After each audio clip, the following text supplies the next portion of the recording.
Bonjour à tous, aujourd'hui nouvelle vidéo. On est le 10 février donc c'est pour faire une vidéo bilan sur les manifestations qui ont eu lieu là dernièrement. Et le but c'est de faire un point de ce qui s'est passé, parler du comportement de certains, parler de ce qu'on a obtenu. Est-ce qu'au final les manifestations n'ont pas été encore plus contre-productives que si on n'avait rien fait. Parler aussi de l'hypocrisie de certains parce qu'on a un discours d'un côté, mais quand on voit le comportement dans les fermes et comment l'argent qu'on obtient en subvention est obtenu, voir comment elle est dépensée ensuite. Pour terminer sur l'introduction, cette vidéo là n'est pas faite pour apporter les réelles solutions qui à mon avis et à moi sont pertinentes avec les éléments qu'on a aujourd'hui et la conjoncture actuelle. Je vais quand même parler des revendications qu'il aurait fallu obtenir et qui auraient été réellement intéressantes pour le milieu agricole. Celles qu'on aurait dû demander, celles que je vais parler, on les obtiendra jamais, ça n'arrivera pas. À part s'il y a une révolution, mais je vais mettre un trigger warning pour pas que j'ai des problèmes juridiques derrière. Je n'appelle aucunement à la violence, ni à quoi que ce soit. Voilà, juste pour me prévenir de ça. Je donne mon avis de ce qu'il faudrait réellement faire, quoi.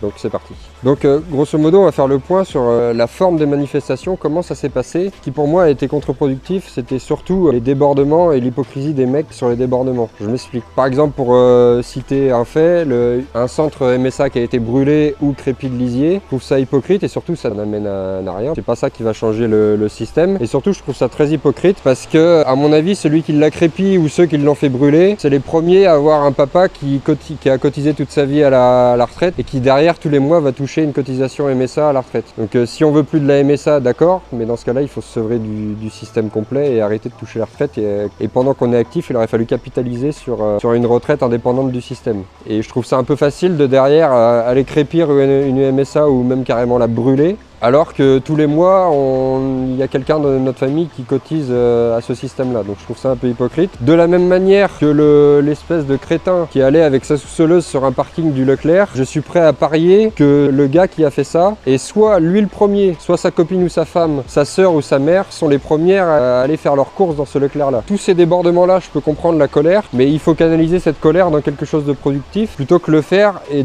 surtout donner du grain à moudre aux médias. Parce que c'est ça qu'il faut comprendre, c'est qu'aujourd'hui, la machine médiatique, à chaque fois qu'il y a un sursaut du peuple, et on est la première branche du peuple, les agriculteurs, les premiers collabos et les premiers toutous au service du gouvernement, c'est l'appareil médiatique. Et il va falloir comprendre que pour la population française, qui est très naïf et qui écoute la majorité du temps, qui est complètement lobotomisée à la télé, et va prendre pour argent comptant de ce qui est dit sur BFM sans chercher à avoir un esprit critique qu'à réfléchir. Donc il faut bien garder en tête à chaque fois que chaque débordement sera propice à décrédibiliser le mouvement. C'est ce qui s'était passé sur les gilets jaunes, etc. Toutes les manifestations agricoles.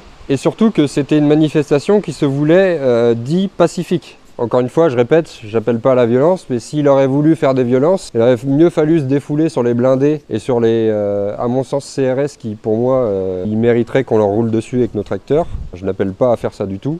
Au passage, pareil, on a certains qui disent qu'ils étaient prêts à mourir pour ça, etc. Au final, la réalité et le constat de la volonté et de la détermination du paysan moyen est en réalité, quand on regarde les choses en face, très faible, parce qu'il a suffi de mettre les têtes de gondole en garde à vue 24 heures pour qu'ils sortent en pleurant. Je peux comparer à ça un équivalent, et pour moi un agriculteur à une sorte d'agriculteur qu'il faudrait copier sur la volonté. D'ailleurs, au passage, ça me permet de parler de ça. Tout mon soutien à Pierre-Guillaume Mercadal, qui se bat tous les jours contre la même chose que ce que nous combattons nous de manière indirecte, qui est des élus corrompus qui magouillent avec le grand capital, dirons-nous, qui lui se bat depuis 6 ans contre des magouilles. Je vous laisse suivre cette affaire-là dans le village de Montjoie, qui est un agriculteur qui se fait persécuter par un maire de commune qui magouille, quoi, et il demande juste d'avoir un chemin bitumé qui va sur sa ferme, et il se bat depuis 6 ans, et là il vient de sortir de 30 heures de garde à vue, et il sort parce qu'il s'y attendait, donc il sort comme ça. Et à comparer, nous on a des mecs qui étaient prêts à se foutre en l'air pour la cause. Derrière ça, au bout de 24 heures de garde à vue, où ils précisent en plus qu'ils ont été correctement traités par la gendarmerie, parce qu'ils auraient pu être maltraités en plus, ils ont été correctement traités, ils ont eu les cellules les plus propres, etc. Ils ont été traités correctement et ils sortent de la garde à vue en pleurant. Donc pour des mecs qui disent qu'ils auraient été prêts à aller au bout, je trouve ça un peu risible. Donc ensuite, quand on a parlé de ça, ce qu'on a obtenu, c'est des subventions. Ces subventions-là, c'est les mesures qu'on a obtenues, elles sont encore une fois beaucoup plus contre-productives que productives, parce qu'au lieu qu'on puisse vivre correctement de notre travail, on nous donne des subventions, et les subventions, qu'est-ce que ça va entraîner? En fait, ça va entraîner encore plus de paperasse, encore plus de contrôle. Donc pour ces subventions-là, elles vont pas être gratuites, il va falloir passer du temps dans la paperasse, monter des dossiers d'aide, etc., si jamais on veut les obtenir. Et ensuite, pour savoir si on n'a pas fraudé pour les obtenir, ça va entraîner tout un système de contrôle. Et ces contrôles-là sont bien sûr payants, donc il va falloir les payer. Donc au final, à chaque fois qu'on veut obtenir des subventions et qu'on travaille à obtenir ces subventions-là, tout le système s'orchestre en fait comme un système bancaire, même si c'est pas des banques, pour faire circuler cet argent et qu'en fait, il ne soit que de passage dans les fermes pour ensuite repartir dans des mises aux normes, dans des contrôles comme je viens de le dire, et pour toujours trouver à redire sur des petites lignes pour pouvoir nous mettre des amendes et encore une fois en reprendre une autre partie. Et surtout pour parler du comportement vis-à-vis de ces subventions-là, j'ai l'impression qu'on n'a jamais vu autant de gros tracteurs dans les manifestations, en bon état, entretenus, qui est quand même surprenant pour des mecs qui sont censés pas avoir d'argent. J'ai trouvé la forme des manifestations très hypocrite, même si comme je l'ai dit sur Instagram, j'ai soutenu les manifestations à fond, et sur les revendications, les agriculteurs ont raison. Sauf que je trouve qu'il y a une immense hypocrisie dans le monde agricole, où à chaque fois qu'on obtient des subventions, ou qu'on fait un peu de profit sur nos fermes, c'est jamais pour investir l'argent dans quelque chose de cohérent qui s'inscrit dans une vision à long terme sur la ferme, sur l'entreprise, la ferme, pour devenir de plus en plus indépendant vis-à-vis du système et économiser de l'argent pour pouvoir monter des projets cohérents. On voit beaucoup de gars, parler plus particulièrement de l'élevage, c'est jamais pour investir dans être autonome sur la ration. Pareil pour les céréales, cet argent-là, il est investi soit pour renouveler la moissonneuse alors que la moissonneuse est en état sur la ferme. C'est jamais pour acheter un trieur pour trier ses semences. Après, certains l'ont peut-être en Cuma, mais c'est jamais pour... il y en a qui sont pas équipés et qui font appel tous les ans à leur coopérative pour trier leurs semences. C'est jamais pour être capable de stocker, comme je le fais moi sur la ferme, 100% de ses céréales, que ce soit à plat, investir dans des cellules, etc. Enfin, c'est toujours pour acheter du matériel superflu qui, en plus, dans les 5 ans qui vont suivre, va perdre 50% de sa valeur. Et l'excuse qu'on me sort tout le temps, c'est oui, mais il faut défiscaliser. Alors, on va revenir sur la définition de ce que c'est que défiscaliser, parce qu'apparemment, il y en a qui n'ont pas compris ce que ça voulait dire. C'est jamais arrivé qu'un gars gagne de l'argent en achetant du matériel agricole. Même les entrepreneurs, la plupart du temps, ils sont juste à l'équilibre. Le matériel agricole, quoi qu'on en dise, quoi qu'on en veut, il faut le renouveler, pas le renouveler, etc. Matériel d'occasion, ouais. Le matériel agricole, c'est une perte sèche, quoi qu'il arrive. C'est-à-dire qu'à partir du moment où vous le dépensez dans du matériel agricole, vous perdez de l'argent, quoi qu'il arrive. Donc quand on a compris ça, il faut avoir une démarche très économique vis-à-vis du matériel agricole. Et ensuite, pour revenir à la définition de défiscaliser, ça veut dire investir son argent dans un bien ou un service qui au minimum, je dis bien au minimum, ne perd pas d'argent. Et l'objectif, c'est qu'au maximum, ça nous en fasse gagner beaucoup. Investir son argent dans quelque chose, c'est le patrimoine, l'immobilier, de l'or, des actions, de la crypto et comme je l'ai répété juste avant, l'autonomie alimentaire, etc. Ça, c'est défiscalisé. Le matériel agricole, ça n'a jamais défiscalisé quoi que ce soit. Et il va falloir se le mettre dans le crâne pour les années à venir, parce que si soi-disant on est dans la merde jusqu'au cou, dans ce cas-là, il faut avoir le comportement qui va avec ce discours-là. S'il y en a qui peuvent plus joindre les deux bouts, mais dans ce cas-là, arrêtez d'acheter du matériel. Pareil, pour ceux qui me suivent sur Instagram, j'avais partagé quelques stories pour parler de ce sujet-là, le GNR. Donc grand sujet des manifestations. Bon, encore une fois, comme l'a dit Philippe est dans le prix, il me semble, c'est comme ça, qui est passé sur TPMP et qui a dit que c'était une manière de contourner le débat. Il a entièrement raison. Si votre seule préoccupation c'est de parler du GNR, déjà ça permet aux médias de contourner le débat et ensuite ça en dit long sur la mentalité du milieu agricole, parce que ça veut dire que en fait, et ça contredit tout ce que j'explique sur la ferme depuis 1 an et demi maintenant, et on voit dans leur comportement, encore une fois, hypocrite et à l'inverse, que leur but est de faire de plus en plus de tracteurs. Parce que c'est ça en fait. Quand on veut que le prix du GNR diminue, ça veut dire que vous avez qu'une seule envie, c'est de prendre votre tracteur pour aller faire du travail dans les champs. La réelle mesure qu'il aurait fallu prendre sur le GNR, c'est pas baisser les taxes, mais ça, encore une fois, ça n'arrivera pas, c'est interdire la taxation d'un bout à l'autre de la chaîne. Mais si on fait ça pour le GNR, il faut faire sur tous les carburants dans ce cas-là. C'est bien de vendre les marchandises à un bon prix à la ferme, mais si on n'a pas les transporteurs pour nous aider à transporter les marchandises, ça va être compliqué. Le blanc pour les poids lourds, le rouge pour nous, et le gasoil pour les gens, pour qu'ils fassent des économies aussi, pour qu'ils puissent consommer nos produits si on veut les vendre plus cher. Et l'essence et compagnie. La mesure qu'il aurait fallu obtenir, mais encore une fois ça n'arrivera pas, c'est interdiction de taxer la chaîne complète. Si on supprime les taxes qui commencent à augmenter, c'est pas compliqué. L'État, ils vont taxer le prix du baril, ils vont taxer le raffinement, etc. Enfin, il y aura toujours moyen de taxer. Il faut que ce soit interdiction de le taxer d'un bout à l'autre de la chaîne. Ça remet en question aussi sur le fait que de pourquoi certains sont devenus agriculteurs. Si vous êtes devenu agriculteur pour faire du tracteur, notre seul kiff, ce sera d'avoir des gros tracteurs et profiter. Si votre but dans le milieu agricole, c'est de faire ça, je vous invite à arrêter d'être agriculteur, à laisser votre ferme à quelqu'un qui a vraiment envie d'être agriculteur pour les bonnes raisons, c'est-à-dire entretenir le terroir, vivre de son métier. Mais quand on est chef d'entreprise, agriculteur, le but c'est de faire de l'argent, parce que les revendications c'est on demande juste de vivre convenablement du métier. Si vous voulez juste vivre convenablement du métier de l'agriculture, il faut être salarié. On va enchaîner sur un autre sujet qui est l'écologie. Alors là c'est pareil, grand sujet sur l'écologie. On a entendu dans tous les médias, les agriculteurs depuis des années ont fait des efforts. Les agriculteurs ont écouté les revendications certifications de la France sont mis aux normes par rapport à la France et à l'Europe. Bon bah déjà normal qu'on s'est mis à jour au niveau des normes, parce que sinon on prend des amendes, donc on n'a pas le choix. Les agriculteurs ont subi le matraquage idéologique des normes, on nous a obligés à subir ces normes-là. Donc encore une fois, le problème c'est pas les normes, le problème c'est le prix qui suit pas derrière. La transition écologique, elle a toujours pas existé, c'est même l'inverse, que ce soit en bio ou en conventionnel d'ailleurs. On va revenir sur le débat glyphosate ou pas glyphosate. Le problème c'est pas le glyphosate, le problème c'est que les mecs ne savent pas l'utiliser,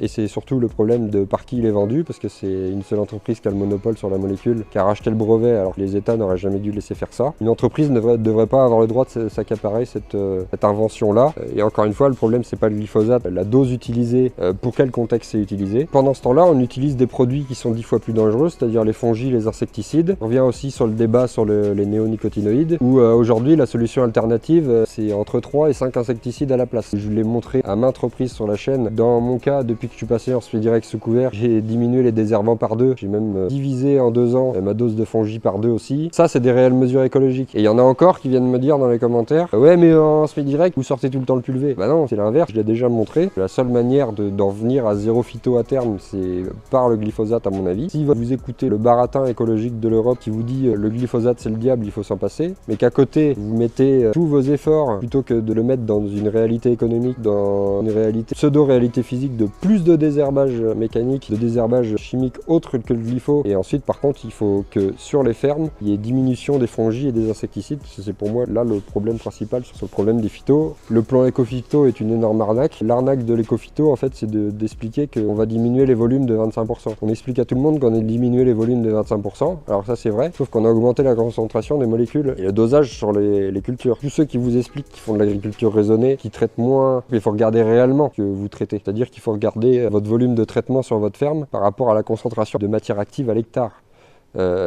Et donc l'Europe a fait l'effort, dit qu'ils ont fait l'effort de diminuer les volumes de 25%, oui, parce qu'on a déshydraté tous les produits. Si vous regardez bien par rapport à ce que vous utilisiez avant et ce qu'on utilise aujourd'hui comme produit, c'est que des poudres à diluer, et au final, quand on regarde la dose et la dilution que nous préconise le conseil d'utilisation du produit, et bien au final, on se rend compte qu'à matière active égale, on traite 2, 3, 4, 5 fois plus qu'avant, avec des efficacités moindres, et en plus on nous supprime les molécules qui marchent. Et ça, c'est anti-écologique. On pourrait faire des réelles mesures, par exemple sur les haies, sur les fossés. Surtout, on va parler d'un sujet qui parle à tout le monde, les bandes enherbées. Pour expliquer ceux qui ne comprennent pas, on a des bandes enherbées sur les bords de champs, aux abords des fossés et des rivières, sauf qu'on a interdiction de faire des récoltes. C'est une perte sèche, encore une fois. En plus, on est autorisé qu'à broyer, même pas s'il y a un nombre de fois en plus, et à certaines périodes en plus, puisque la biodiversité. Alors qu'on pourrait faire réellement des bandes enherbées filtres. Une bande enherbée classique, si vous avez des drains et que les drains s'en vont dans le fossé, si vous traitez en plus en sol travaillé, vous allez avoir un ruissellement de tous les résidus phyto vont passer